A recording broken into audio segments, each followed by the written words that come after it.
Bull bowed in front of the old veteran, a moment of profound respect that silenced the entire crowd. "What happens next will leave you speechless." The bull stomped the dirt, its horns lowering, breath steaming into the hot afternoon air. Dust curled up from the ground as if the earth itself recoiled from the force of Brutus's hooves. The crowd in the wooden stands roared with excitement, voices rising like waves crashing against the cliffs. But their cheers carried a sharp edge of unease. The beast was larger than life, his muscles carved from years of breeding for strength, his dark hide gleaming with sweat beneath the sun. He snorted and swung his head, eyes flashing with wild fire, daring any man to step forward. At first, the challenge seemed simple enough. A young bullfighter named Darren strode out, his boots crunching against the sand. He carried himself with a confidence that belonged more to youth than skill. The men in the crowd slapped each other's shoulders and shouted wagers, convinced they were about to witness a spectacle. Darren waved, grinning, his chest puffed out as he raised his arms to call for applause. The response was mixed, half cheers, half doubtful mutters. The gate creaked open, and Brutus surged forward like a boulder breaking free from a mountain. He charged, his bulk shaking the ground beneath him. Darren's grin faltered. He tried to dodge, but the bull struck with terrifying speed. Horns grazed his chest, flinging him backward like a rag doll. He hit the dirt hard, rolling over himself before lying still. Gasps rippled through the audience, followed by nervous laughter. Darren groaned and crawled toward the fence, his pride more broken than his body. Two attendants rushed to drag him out, his once confident face now pale and slick with sweat. The announcer's voice cracked as he shouted above the noise. "Who else dares face Brutus?" The silence that followed was deafening. Men shifted in their seats, eyes avoiding the arena. No one moved. No one wanted to be next.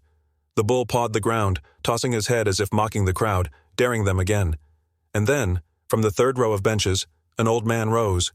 The movement was slow, deliberate, yet it carried a weight that pulled every eye in his direction. Elias Ward leaned on a cane, his back bent but his posture steady. His face bore the scars of age and battles long past. Deep lines etched across his skin, a gaze that carried the weight of memory and loss. The crowd rippled with disbelief. "Sit down, old man," a voice jeered from the stands. Laughter followed, cruel and dismissive. Another man shook his head and muttered, "He'll be crushed before he even takes 3 steps." But Elias did not sit. He tapped his cane once against the wooden planks, the hollow sound cutting through the noise. Then he began to walk, each step firm, his gaze fixed on the arena. His boots sank into the dirt as he crossed the threshold into the ring. The announcer's mouth fell open. "Sir, this is not—" Elias raised a hand, silencing him without a word. His expression was calm, but there was steel in his eyes, a quiet resolve that unsettled even those who had mocked him moments before. Brutus stomped again, snorting, his massive body turning to face the newcomer. Dust rose in a halo around him, the sun casting long shadows across the arena. The crowd leaned forward, waiting for the inevitable disaster. Elias stopped in the center, planting his cane firmly in the ground. He did not shout or gesture. He simply stood, studying the bull with the same calmness he had once used to study an enemy line.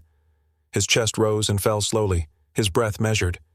He whispered to himself, words lost beneath the roar of the crowd. From the stands, a man muttered, "He doesn't know what he's doing." Another replied, "Or maybe he does." Look at his eyes. The bull lowered its head, preparing to charge. The tension in the air grew unbearable.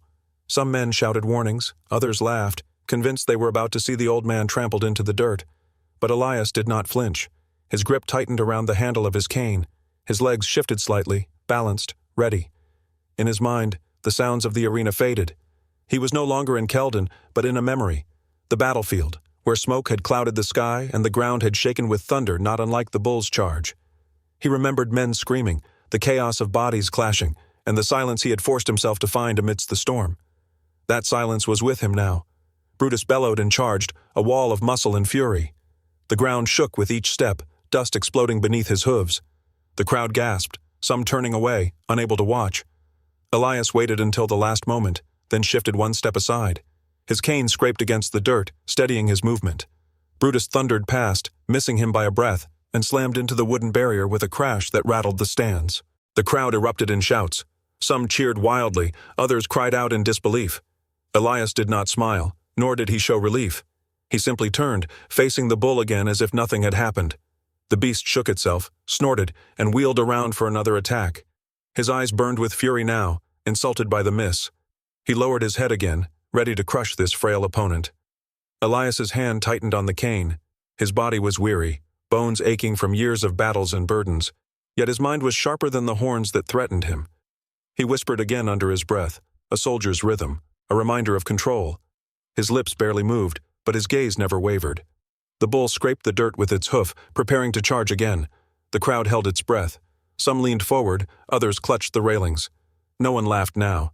Elias bent his knees slightly, grounding himself. His cane was not a weapon of power, but of timing. He did not need to strike the beast. He needed to guide it, to turn its strength against itself. The moment stretched like an arrow pulled tight. Then, once again, the bull charged. And as it came, Elias raised his cane, his movement small yet precise, the gesture more command than defense. The crowd's roar faded into silence, the only sound the thunder of hooves and the hiss of dust. Elias's eyes narrowed. The bull's head lowered. The world seemed to hold its breath. And as Elias raised his cane, the first hint of tension rippled through the crowd, foreshadowing that this was not to be an ordinary contest. Brutus snorted, the sound like a drumbeat echoing across the arena. His chest rose and fell with every heavy breath, steam curling from his nostrils. Dust clung to the air, stirred by his hooves as he pawed at the ground. Across from him stood Elias, his cane planted firmly in the dirt, his back bent with age but his posture unshaken. The world around them, the chants, the jeers, the restless shifting of men in the stands, blurred into the background. For that moment, it was only the veteran and the beast, two figures locked in a standoff that felt older than time itself. "Move, old man!" someone shouted from the stands. Another voice laughed cruelly. "End this quickly, Brutus!" The crowd's noise swelled, but Elias's gaze didn't falter. His eyes stayed fixed on the bull, studying every twitch of muscle, every breath, every faint signal that revealed intent. His lips moved in a whisper, too quiet for anyone to hear, as if he were speaking not to the crowd but to himself, or perhaps to the beast before him. Then the ground shook. Brutus lunged, hooves pounding like thunder. The bull's horns lowered, aimed at the frail figure standing in the sand. The crowd gasped, the sound sharp and collective. But Elias did not move until the very last heartbeat. At the final instant, he slid one step aside, his cane scraping against the earth to steady his balance. Brutus roared past, the wind of his bulk brushing against Elias's arm before the bull smashed into the wooden barrier with a crash that rattled the planks. Shouts erupted from the crowd, half in disbelief, half in exhilaration. Some cheered wildly, as though they had seen a miracle. Others mocked louder, accusing Elias of mere luck. "He can't do that again!" a man yelled, gripping the railing until his knuckles turned white. Elias turned slowly, his face calm, his breathing measured. His heart pounded beneath his chest, but he forced himself into silence, the same silence that had steadied him on battlefields decades before. He raised his cane slightly, its tip pointing toward the bull, as though daring Brutus to try again. The beast pulled back, shaking his head violently, rage rolling off him in waves.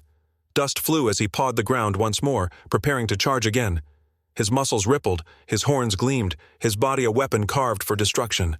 The crowd leaned forward, every man knowing one mistake now would end the veteran's life. Marcus Ward, Elias's son, gripped the edge of the railing with both hands, his knuckles pale. His lips trembled as he whispered, "Father, don't do this." His voice was drowned beneath the noise of the arena, but his eyes burned with worry.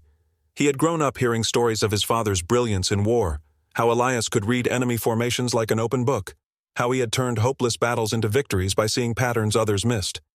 But this was no army, no strategy across hills and valleys. This was raw, unrelenting power. Could a mind, no matter how sharp, stand against such force? Brutus charged again. The hooves struck harder this time, the bull's fury evident in every pounding step. But Elias was ready. He pivoted as the beast closed in, not rushing, not panicking. At the exact moment the bull's horn swept toward him, Elias shifted and tapped Brutus lightly on the shoulder with his cane, redirecting the force. The bull stumbled a half step, missing him once more. The move was small, almost invisible, yet it saved his life. The crowd's roar faltered into murmurs. Men who had been laughing now exchanged uncertain glances. "That wasn't luck," one whispered. Another muttered. He knew where the bull was going. Brutus wheeled around, his breath hissing, his body gleaming with sweat. He stood staring at Elias, no longer charging mindlessly. The veteran's breathing slowed, his chest rising in steady rhythm. He whispered again, words too soft for any ear but his own. Patience. Timing. Calm. The bull pawed the earth but hesitated, as if trying to understand. Elias lowered his cane slightly, his body still and quiet, his eyes steady. The audience fell quieter with each passing second, watching as the contest became something different, no longer a fight of strength, but a battle of wills. Another charge came, fiercer, faster. Elias stepped aside, pivoted, his cane sweeping just enough to graze Brutus's flank. The beast rushed past, missing by inches, before turning again. The gasps of the crowd grew softer, replaced by a strange silence, as though they were beginning to see something they had never expected. By the fourth pass, men in the stands leaned forward, mouths open, words caught in their throats. The old man was not surviving by chance. He was predicting, reading. Every move the bull made, Elias countered, not with power, but with understanding. Each dodge was precise, each step measured. Marcus pressed his forehead against the railing, his fists still tight. His chest ached with pride and fear in equal measure. He whispered to himself, "You've done this before, haven't you? You've always known when to move." His eyes filled with tears, though he refused to let them fall. Brutus slowed. His chest heaved, his nostrils flared, but his gaze fixed on Elias with something different than blind rage. It was a look almost thoughtful, almost questioning. The veteran stood still, his cane upright like a staff, his frame unmoving. For the first time, the bull did not charge. He simply stared. The silence in the arena grew unbearable. Men held their breath. Some shifted uncomfortably, others clasped their hands together without realizing. No one spoke now. No one dared. And then, in a moment that shattered all expectations, Brutus lowered his head. Not in preparation to strike, but in a slow, deliberate bow. Gasps filled the air like wind through a canyon. Dozens of men stood to their feet, unable to believe what they were seeing. Voices cracked with disbelief. "He bowed! The bull bowed!" one man cried. Another stammered, "That's not possible." Men who had shouted insults now stood frozen, their eyes wide, their laughter silenced. Every jeer died in their throats. Elias did not smile, did not raise his arms in triumph. He simply lifted his hand slowly, the gesture deliberate, his eyes never leaving the beast. His fingers spread open, not in command but in acknowledgement. The hand of a soldier to an equal. The silence deepened, pressing down on the arena like a weight. For one brief, unforgettable moment, every man there felt they had witnessed something ancient, something beyond their understanding. Elias stood tall beside his cane, the bull bowed before him. He raised his hand slowly, acknowledging the beast as though recognizing an equal. The silence that followed carried the weight of revelation. Something ancient had just happened before their eyes. For a moment, the arena held its breath. The sight of Brutus bowing before the frail old veteran had broken every rule the crowd thought they knew, leaving men frozen in their seats, unable to speak. Dust still hung in the air, shimmering in the sunlight that cut through the open roof above. The silence was not ordinary. It was charged, heavy, as though something ancient had resurfaced through the bond between man and beast. Elias stood unmoving, his hand still raised in acknowledgement, while Brutus remained bowed, horns lowered, muscles tight, but no longer filled with rage. It was a scene no one could explain, and yet everyone felt the weight of it. But then, slicing through the silence like a blade, came a sharp, accusing voice. "He cheated!" The words rang out across the arena, harsh and commanding. Heads turned toward the stands where Victor Hale, the wealthy sponsor of the event, stood tall in his finely cut coat, his gold chain gleaming under the light. His face was red with fury, his jaw tight, his hand gripping the railing as though he would tear it apart. His reputation had been built on spectacle, on dominance and blood spilled for the crowd's pleasure, and now that power seemed to slip through his fingers. He shouted louder, his voice echoing over the stunned murmur of the spectators. "That bow means nothing! This is no victory! This is a trick!" The murmurs grew restless, uncertain. Some men shifted in their seats, uneasy with Victor's declaration. Others shook their heads, muttering in disbelief. The moment of reverence cracked beneath his words. Victor raised an arm, his eyes blazing as he glared at Elias. "You promised them strength? Then prove it again. Bring in another bull." Gasps spread through the crowd. The demand was unfair, and everyone knew it. Even those who disliked Elias felt the injustice of it. Voices rose in protest. "That's not right," one man shouted. Another bellowed, "He's proven enough." But Victor's wealth and influence silenced the louder protests. Guards under his pay moved toward the exits and aisles, their stern faces warning the audience to obey. Marcus leapt from his seat, his voice breaking through the noise. "Father, leave this place. You've shown them what they needed to see." His hands shook as he gripped the wooden railing, his face pale with fear. He had never begged his father for anything, but now desperation carved every line into his expression. Elias turned his head, meeting his son's eyes. His voice carried, calm and unwavering, cutting clean through the chaos. "This is not about me." He stood taller, leaning on his cane though his body was weary. It is about teaching them what strength truly is. Before Marcus could answer, the heavy gate at the far end of the arena creaked open. The chains rattled, the hinges groaned, and another bull emerged, smaller than Brutus yet with a fire in its eyes that made the crowd gasp. Its coat was darker, its horns shorter but sharper, and its movements quick and restless.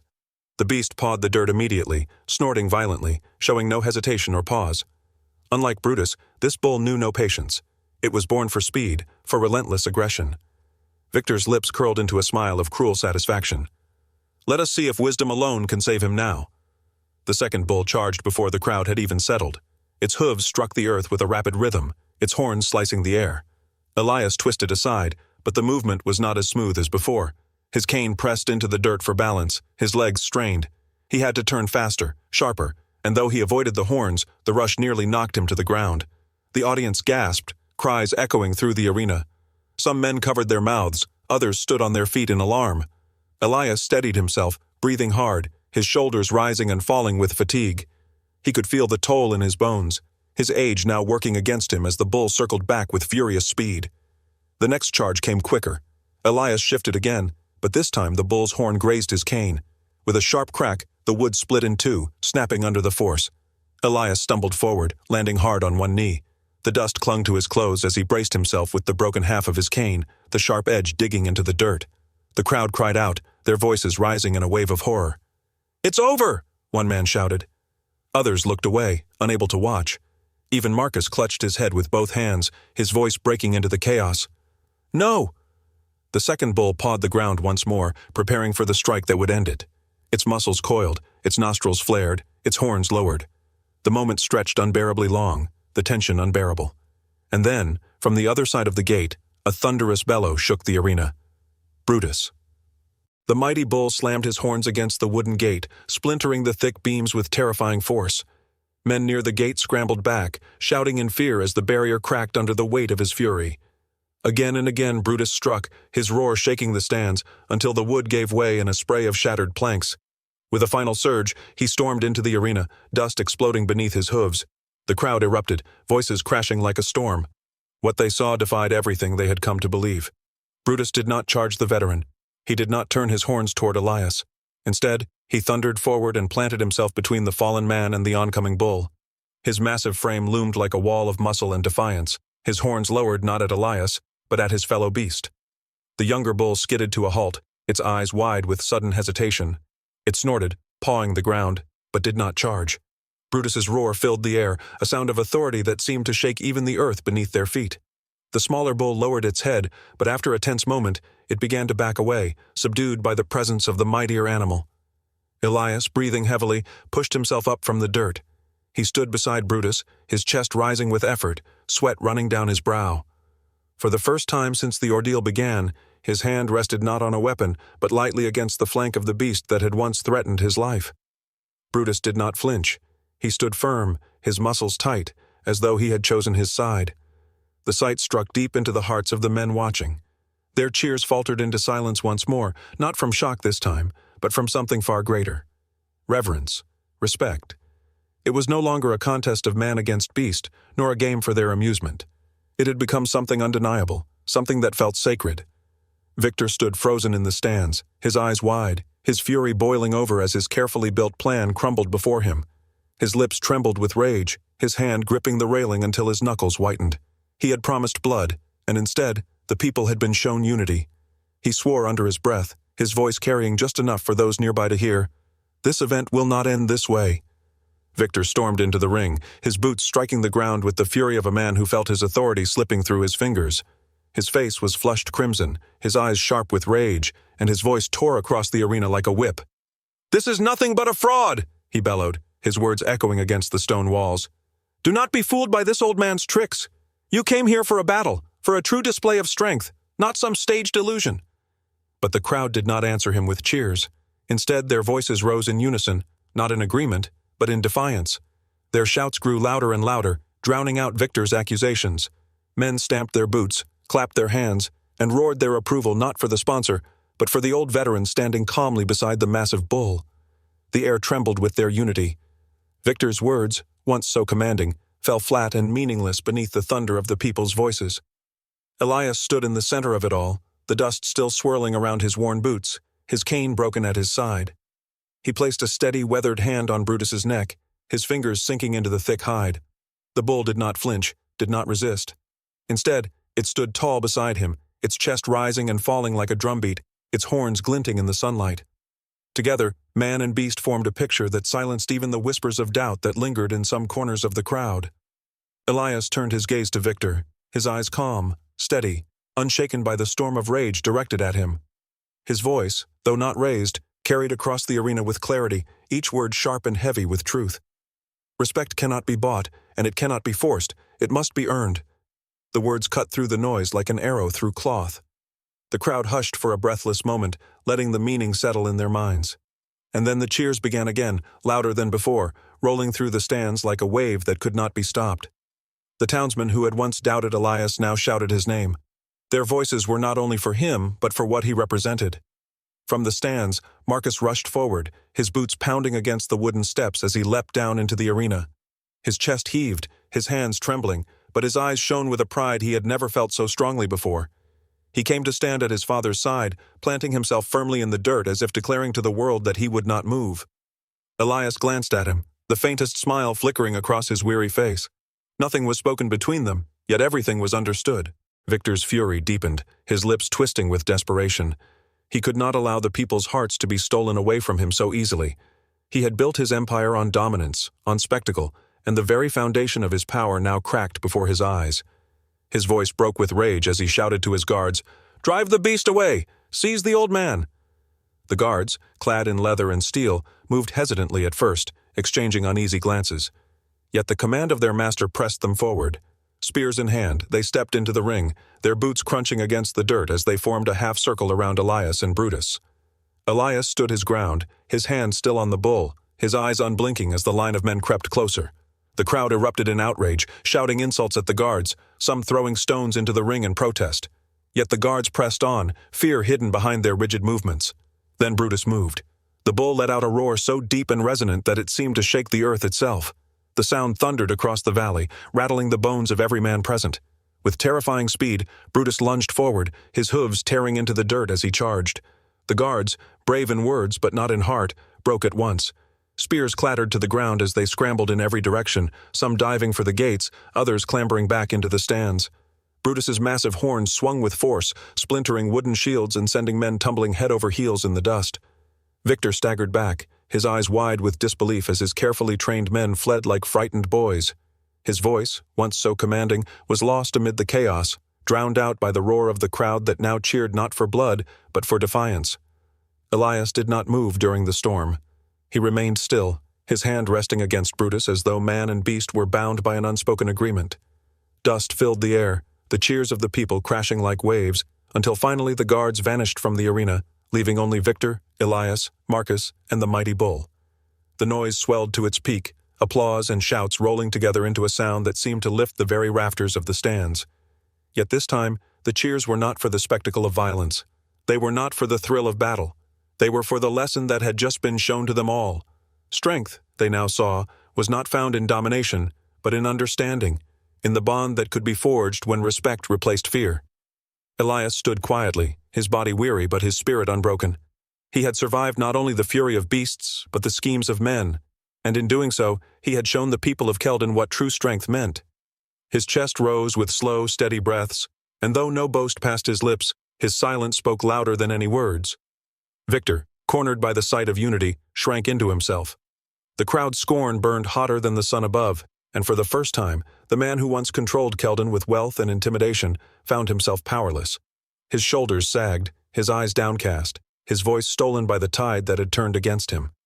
When the dust finally settled, Victor's influence collapsed entirely. No man in Keldon would again lend him their respect. His name was spoken only with bitterness, a reminder of arrogance defeated by truth. Elias returned home quietly that evening, refusing the cheers that followed him through the streets. He carried no trophies, accepted no titles. Yet Marcus, walking by his side, could see the pride hidden behind the weariness in his father's eyes. It was not the pride of victory, but of purpose fulfilled. Brutus was led back to his enclosure, his massive frame casting a shadow over the men who guided him. But no whip touched him, no chain restrained him. From that day forward, no man dared challenge him again. He was not just a beast of the arena anymore. He was a symbol of something greater, something untouchable. And the people of Keldon remembered. They told the story again and again, around firesides and in marketplaces, to their sons and their grandsons. They spoke of the bow, of the silence that followed, of the lesson learned on that fateful day. For even the fiercest of creatures, they would say, can recognize wisdom when it stands before them. And so the legend lived on, marked forever by the moment when the bull bowed in front of the old veteran.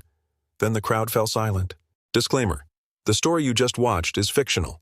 It explores themes of honor, respect, and the profound unspoken connections between a human and an animal.